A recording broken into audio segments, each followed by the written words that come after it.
గత 10 సంవత్సరాల క్రితము చౌరస్తా రోడ్డు వెడల్పుకు సంబంధించి 2005-6 సంవత్సరంలో అప్పుడు నేను 2004 ఎమ్మెల్యే అయిన తర్వాత అప్పుడు రాజశేఖర రెడ్డి గారు ముఖ్యమంత్రిగా నేను సంగారెడ్డి చౌరస్తా నుండి పడంచెరు గంగారం చందాపూర్ గంగారం వరకు రోడ్డు వెడల్పు ఇవ్వడం శాంక్షన్ ఇవ్వడం జరిగింది.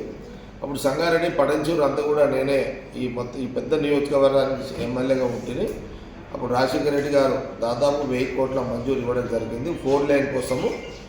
అప్పుడు పనులన్నీ కూడా ప్రారంభమైన దాంట్లో సంగారెడ్డి చౌరస్తాలో మరి భూలక్ష్మి గుడి మధ్యలో ఉండే తప్పని పరిస్థితిలో మరి అక్కడ అమ్మవారి గుడిని తీసి సంగమేశ్వర గుడిలో పెట్టాల్సి వచ్చింది.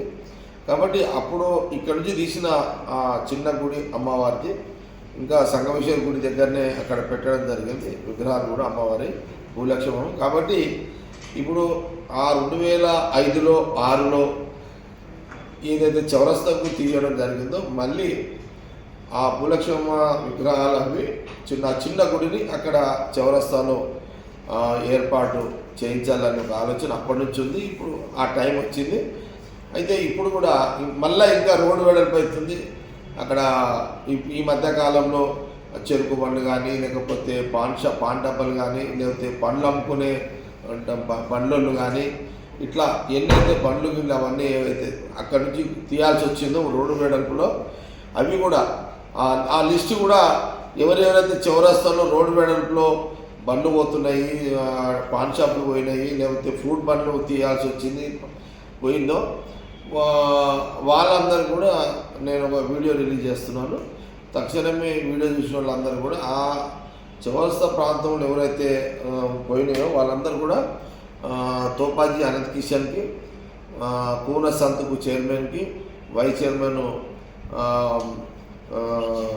షఫీకి, అట్లనే మా టౌన్ ప్రెసిడెంట్ జార్జికి కూడా ఎవరైనా వాళ్ళకు మీరు మీ పేర్లు ఫోన్ నెంబర్లు మీ నష్టపోయిన ఫోటోలు అన్నీ కూడా మీరు అక్కడ వాళ్ళకి ఇచ్చేసేయండి.